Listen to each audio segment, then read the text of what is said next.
जय हिंद दोस्तों, the education Naimish channel से मैं पूजा प्रजापति आपका हार्दिक स्वागत करती हूँ। दोस्तों आज हम चैप्टर सेकंड डिस्कस करने वाले हैं साइंस में। कारवां सीरीज हमारी जो चल रही थी उसी में तो नेक्स्ट चैप्टर हमारा है जो अम्ल, क्षार एवं लवण है, यानी कि एसिड, बेस एंड साल्ट, जिसमें आज हम इनके बारे में डिस्कस करने वाले हैं। तो सबसे पहली जो हमारी हेडिंग है दोस्तों वह है एसिड यानी कि अम्ल। तो एसिड क्या होते हैं? ये स्वाद में खट्टे होते हैं और ये जल में घुलने पर हाइड्रोजन आयन देते हैं। नेक्स्ट कैरेक्टर इनका क्या होता है कि यह नीले लिटमस पेपर को लाल में कन्वर्ट कर देते हैं। अगर आपने नीला लिटमस पेपर लिया है तो उसको ये लाल रंग में कन्वर्ट कर देते हैं। स्वाद की अगर बात करें तो ये खट्टे होते हैं और जल में घुलने पर हाइड्रोजन आयन देते हैं। इनके अगर एग्जाम्पल की बात करें तो जैसे HCl, इसका दोस्तों जो नाम है HCl का हाइड्रोक्लोरिक एसिड है। नेक्स्ट आपका जो बहुत ही स्ट्रॉन्गेस्ट एसिड माना जाता है इसे H2SO4 यानी कि सल्फ्यूरिक एसिड कहा जाता है। नेक्स्ट आपका एक वीक एसिड है CH3COOH, इसका नाम दोस्तों एसिटिक एसिड है। तो ये कई सारे आपके एसिड के एग्जाम्पल हैं। अगर पूछे कि एसिड क्या होते हैं तो ये स्वाद में खट्टे होते हैं, जल में घुलने पर हाइड्रोजन आयन देते हैं या नीले लिटमस को लाल कर देते हैं। जैसा कि आपके सिलेबस में आर्हीनियस की थ्योरी के अकॉर्डिंग बताया गया है कि आर्हीनियस की थ्योरी के आधार पर बताइए कि अम्ल क्या होते हैं। तो अकॉर्डिंग टू आर्हीनियस थ्योरी यानी कि आर्हीनियस के सिद्धांत के अनुसार उन्होंने क्या बताया है? तो दोस्तों आर्हीनियस ने ये बताया है कि hydrogen containing substance which gives only hydrogen ion as positively charged ions और डिसॉल्विंग और ionising in aqueous solution is termed as an acid. यानी कि एसिड एक ऐसा सब्सटेंस होता है जो अगर उसको हम डिसॉल्व करते हैं किसी भी एक्वस सॉल्यूशन में तो वो क्या करता है, हाइड्रोजन आयन देता है। और हाइड्रोजन आयन पॉजिटिव आयन होगा जिसको हाइड्रोनियम आयन भी कहा जाता है। तो वो सब हमारे एसिड होते हैं। जैसे नेक्स्ट हम H2SO4 लेते हैं तो ये क्या करेगा दोस्तों, 2 हाइड्रोजन आयन देगा और एक सल्फेट आयन देगा SO4-। तो इस प्रकार हम आर्हीनियस की थ्योरी के आधार पर अगर कहेगा तो एसिड क्या होते हैं, those substances gives hydrogen ion is called acid. तो ये थे हमारे एसिड। अब नेक्स्ट बात करते हैं दोस्तों बेस यानी कि क्षार क्या होते हैं।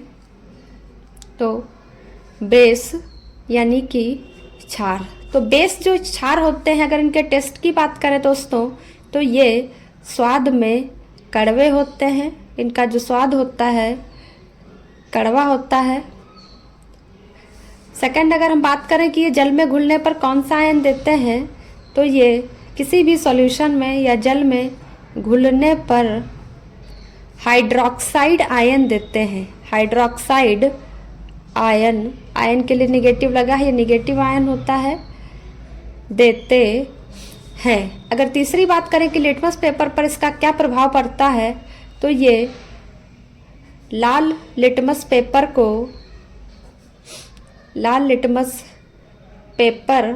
को नीला कर देते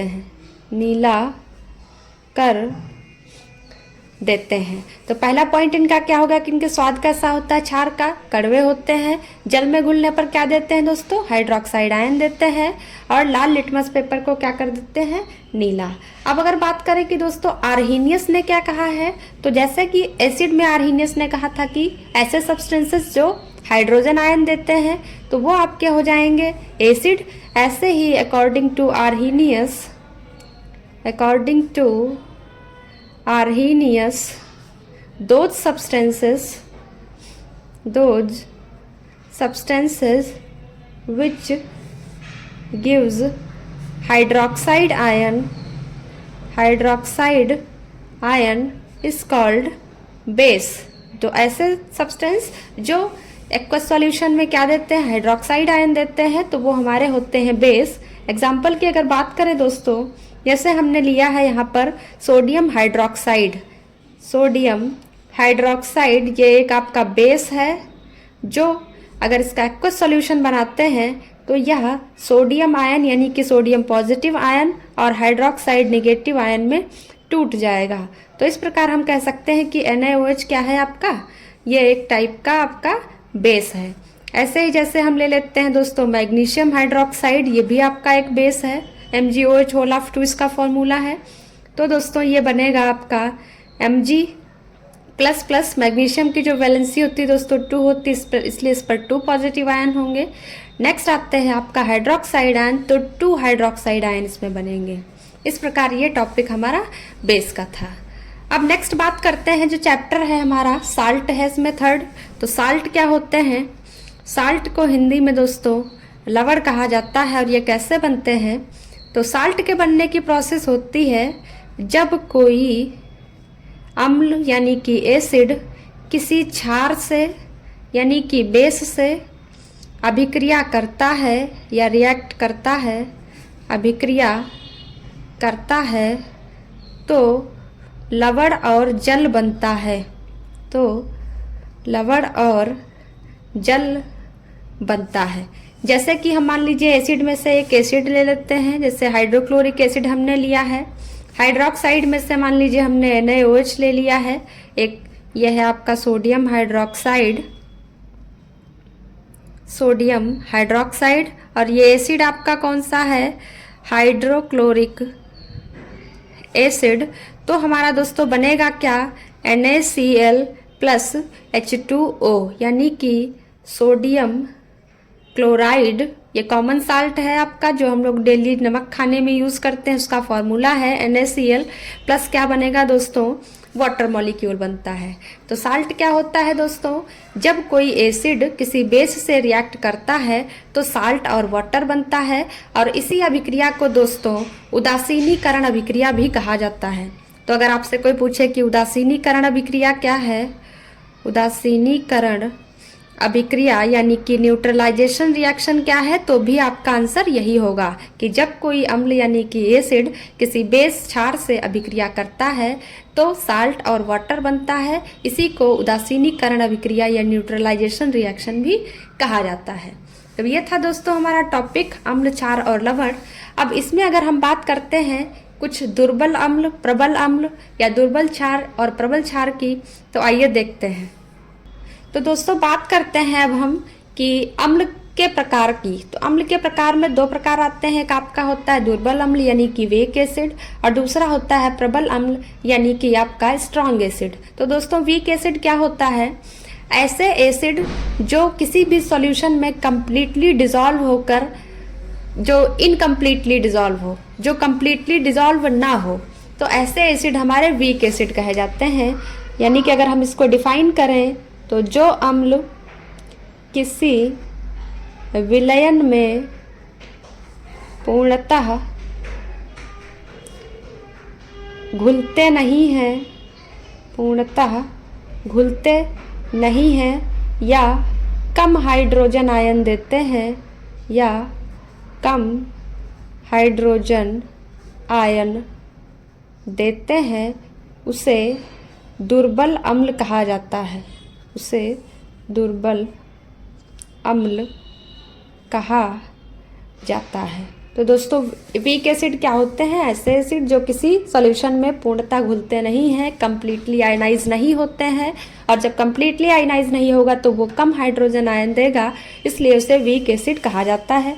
जैसे इसकी एग्जांपल की बात करें दोस्तों, तो acetic acid, acetic acid, tartaric acid etcetera. इसमें एसिटिक एसिड का फॉर्मूला आपका CH3COOH है।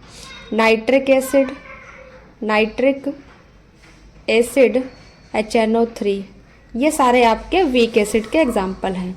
अब अगर दोस्तों हम बात करें प्रबल अम्ल की यानी कि स्ट्रॉन्ग एसिड की, प्रबल अम्ल यानी स्ट्रॉन्ग एसिड,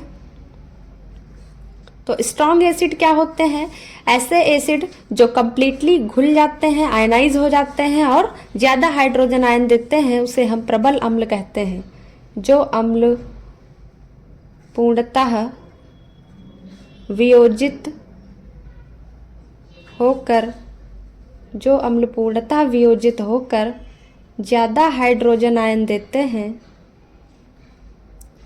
ज़्यादा हाइड्रोजन आयन देते हैं उसे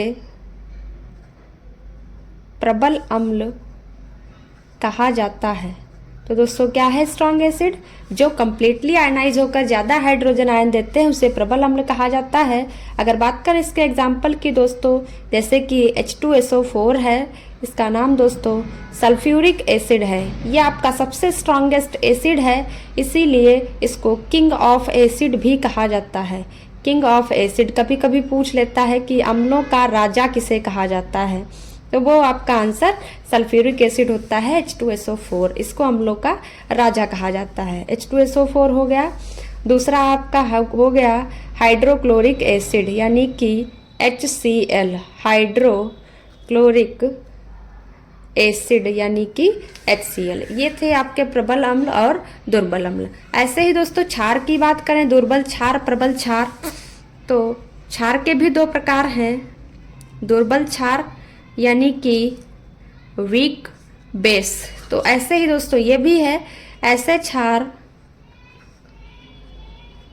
जो पूर्णतः वियोजित नहीं होते हैं, वियोजित नहीं होते हैं और कम हाइड्रोक्साइड आयन देते हैं, कम हाइड्रोक्साइड आयन देते हैं, उन्हें दुर्बल क्षार कहा जाता है। उन्हें दुर्बल क्षार कहा जाता है। जैसे अगर एग्जाम्पल की बात करें दोस्तों, magnesium hydroxide MgOH whole of 2। Next है आपका calcium hydroxide CaOH whole of 2। Calcium hydroxide CaOH whole of 2, magnesium hydroxide MgOH whole of 2 है। ये आपके दुर्बल क्षार हैं। ये जो है आपके पूरे कंप्लीटली आयनाइज नहीं होते हैं और कम हाइड्रोक्साइड आयन देते हैं। अब अगर प्रबल क्षार की बात करें दोस्तों, यानी कि स्ट्रॉन्ग बेस की, स्ट्रॉन्ग बेस, तो ऐसे क्षार जो पूर्णतः वियोजित होकर, पूर्णतः वियोजित होकर ज़्यादा हाइड्रोक्साइड आयन देते हैं, उन्हें प्रबल क्षार कहा जाता है। जैसे अगर इसके एग्जाम्पल की बात करें दोस्तों, तो सोडियम हाइड्रोक्साइड यानी कि NaOH है, सोडियम हाइड्रोक्साइड NaOH है, KOH है जिसका नाम पोटेशियम हाइड्रोक्साइड है, पोटेशियम हाइड्रोक्साइड जिसको कॉस्टिक पोटाश भी कहा जाता है, कॉस्टिक पोटाश। ऐसे ही सोडियम हाइड्रोक्साइड को दोस्तों कॉस्टिक सोडा कहा जाता है। तो ये थे दोस्तों हमारे अम्ल और क्षार के प्रकार, जिसमें जो दुर्बल अम्ल है क्या है, यानी कि दुर्बलता और प्रबलता किसी भी अम्ल की और क्षार की किस पर डिपेंड करती है, उसके आयनाइजेशन पर, उसके वियोजित होने पर डिपेंड करती है। तो ऐसे अम्ल या क्षार जो कम्प्लीटली आयनाइज होकर कम हाइड्रोजन आयन देंगे तो वो एसिड होगा। अगर कम हाइड्रोक्साइड आयन दे रहा तो वो आपका दुर्बल क्षार कहा जाएगा। ऐसे ही जो प्रबलता है, प्रबल अम्ल क्या होगा, जो कम्प्लीटली आयनाइज होकर ज़्यादा हाइड्रोजन आयन देगा वो प्रबल अम्ल होगा। और अगर प्रबल क्षार की बात करें तो ये हमारा जो कम्प्लीटली आयनाइज होकर ज़्यादा हाइड्रोक्साइड आयन देगा उसे हम प्रबल क्षार कहेंगे। इनके जो एग्जांपल्स हैं दोस्तों वो इंपॉर्टेंट हैं, कभी कभी आपसे ऑब्जेक्टिव टाइप क्वेश्चन में पूछ लेता है कि ये दुर्बल अम्ल है, प्रबल अम्ल है, दुर्बल क्षार है या प्रबल क्षार है। अब आइए दोस्तों नेक्स्ट टॉपिक की बात करते हैं। तो दोस्तों नेक्स्ट टॉपिक अब हम नेक्स्ट वीडियो में क्लियर करेंगे। आज के लिए धन्यवाद। और दोस्तों अगर आपको वीडियो कैसी लगी, अच्छी लगी, नहीं अच्छी लगी, अगर आपको कोई भी टॉपिक पढ़ना हो तो प्लीज़ कमेंट ज़रूर करें, बताएं। हम अपनी तरफ से पूरी कोशिश करते हैं। आप भी हमारे चैनल को सब्सक्राइब करिए, अपने दोस्तों से साथ शेयर करिए और हम अपना टारगेट 70/70 का ज़रूर कंप्लीट करेंगे। जय हिंद दोस्तों। Thank you so much. Thanks for watching.